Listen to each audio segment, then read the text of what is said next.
نحمده ونصلي على رسوله الكريم أما بعد فأعوذ بالله من الشيطان الرجيم بسم الله الرحمن الرحيم۔ اللہ تعالیٰ نے انسان کو بڑی خوبصورت زندگی سے نوازا ہے اور بڑی خوبصورت تخلیق کی ہے۔ جسم کے ایک ایک اعضاء کی طرف اگر دیکھیں اور غور کریں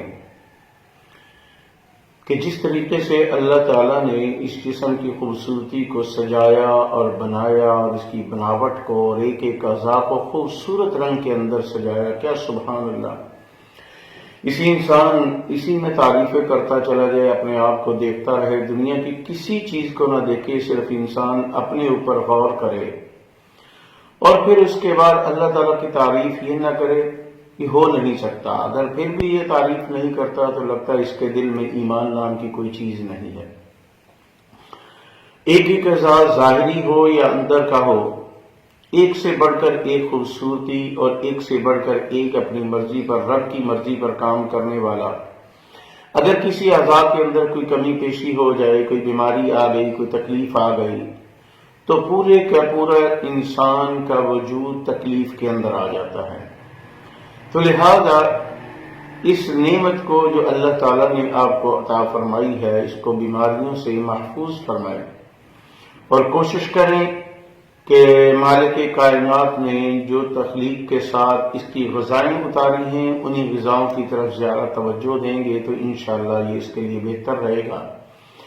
آج کے دور میں ہم مصنوعی غذاؤں کی طرف زیادہ چلے گئے، جس کی وجہ سے بیماریاں بھی ہمارے اندر زیادہ آ رہی ہے۔ کبھی بلڈ پریشر سننے کو ملتا ہے، کبھی جگر کی بیماری سننے کو ملتی ہے، کبھی مثانے کی بیماری سننے کو ملتی ہے، کبھی گردوں کی بیماری سننے کو ملتی ہے، کبھی پیشاب کے اندر پیشاب اور پیخانے کے ساتھ پیشاب خون آتا ہوا سننے کو ملتا ہے، کبھی کون سی بیماری، کبھی کون سی بیماری، مختلف بیماریاں گنتے چلے جائیں تو آج ہمارے پاس موجود ہے، جن کو ہم ساتھ لے کر چل رہے ہیں اور ساری زندگی دعائیں کھاتے ہیں، کبھی ایک ڈاکٹر کی، کبھی دوسرے ڈاکٹر کی، کبھی اسی میں ہماری زندگی کا اختتام ہوتا ہے، سورج غروب ہوتا ہے، قبر کے اندر اتر جاتے ہیں، مگر بیماریاں ختم نہیں ہوتی۔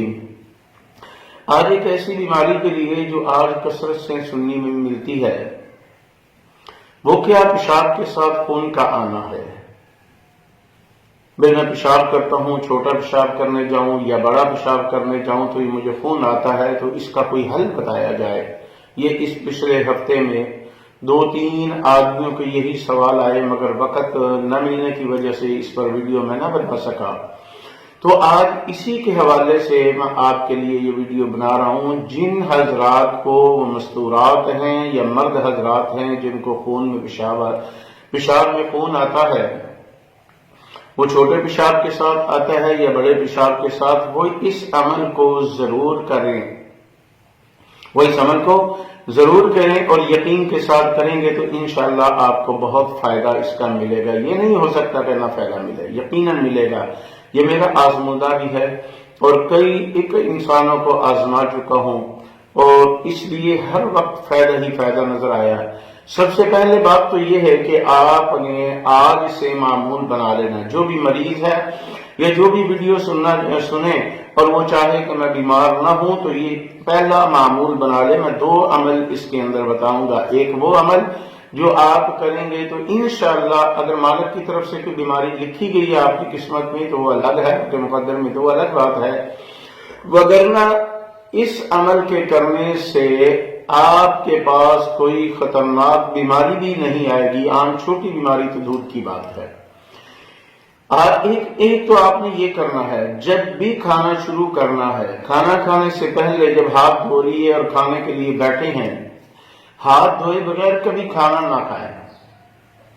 ایک یہ سنت عمل ہے اور سنت کا نور بہت ہی کمال ہوا کرتا ہے، تو کوشش کرے زندگی میں سنت پر عمل کرنے کی۔ تو لہذا آپ نے ایک کام تو یہ کرنا ہے، سنت کے مطابق ہاتھ دھوئے اور جب دسترخوان پر آ کر بیٹھیں تو آپ نے اس سے پہلے 3 مرتبہ بسم اللہ کے ساتھ سورۃ قریش کو پڑھ لینا ہے۔ کھانا کھانے سے پہلے کتنی مرتبہ؟ 3 مرتبہ۔ سورۃ قریش کون سی ہے؟ میں پڑھ کے سنا دیتا ہوں، جو پڑھنے والے ہیں ان کو تو یاد ہوگی، جو حفاظ ہیں ان کو بھی یاد ہوگی، دوسروں کے لیے میں بتا دیتا ہوں۔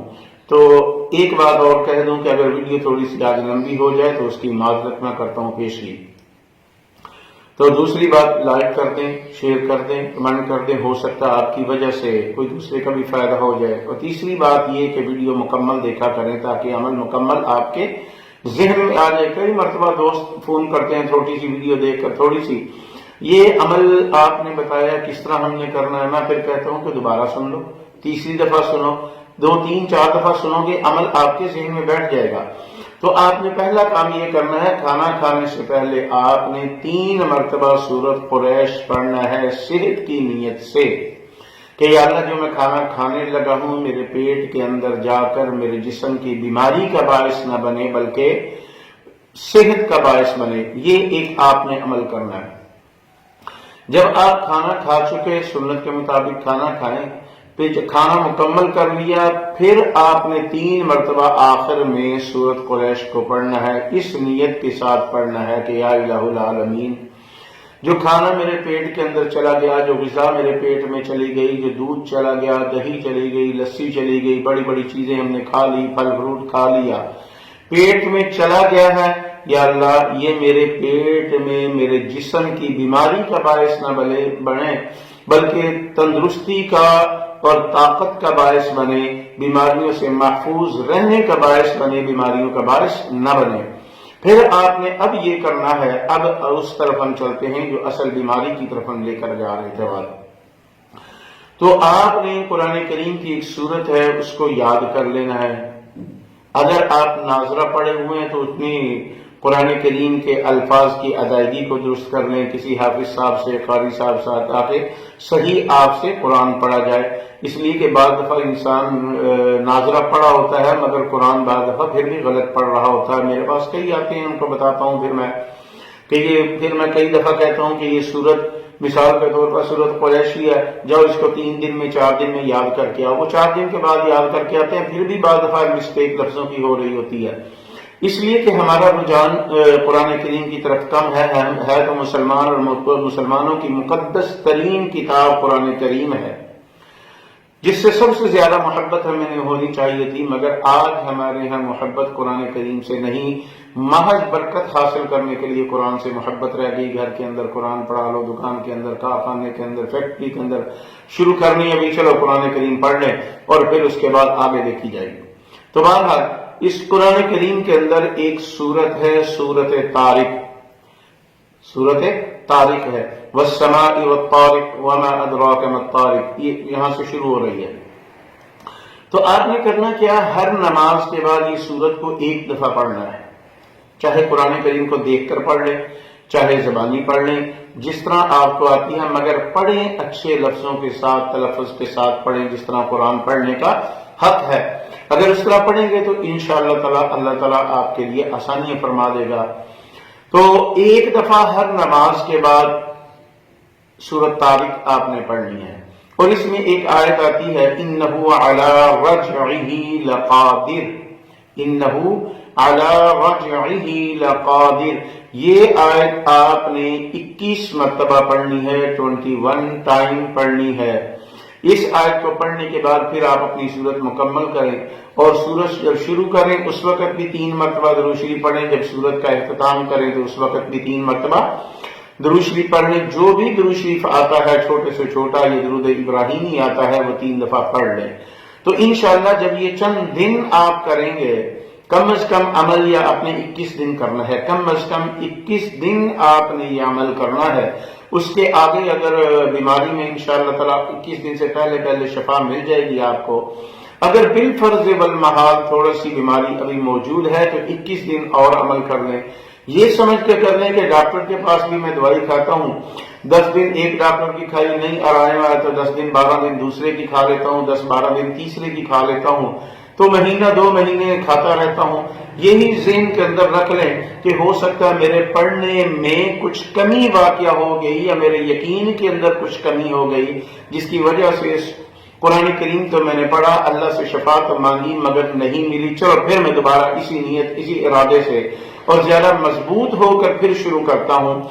اگر دوبارہ مضبوط ہو کر آپ شروع کریں گے تو انشاءاللہ یہ ہو نہیں سکتا کہ جو اللہ سے شفا مانگے اور اس کو شفا نہ ملے۔ جو انسان اللہ تعالیٰ سے شفا مانگے اس کو شفا نہ ملے، یہ ہو نہیں سکتا۔ یقیناً ہوگا کس وقت؟ جب یقین کامل کے ساتھ آپ اس عمل کو کریں گے تو آپ کو فائدہ ملے گا۔ اور اگر ویڈیو اچھی لگے تو لائک کر دیں، شیئر کر دیں، دعاؤں میں یاد رکھیں۔ آئندہ ویڈیو تک کے لیے اجازت دیں۔ والسلام علیکم ورحمۃ اللہ وبرکاتہ۔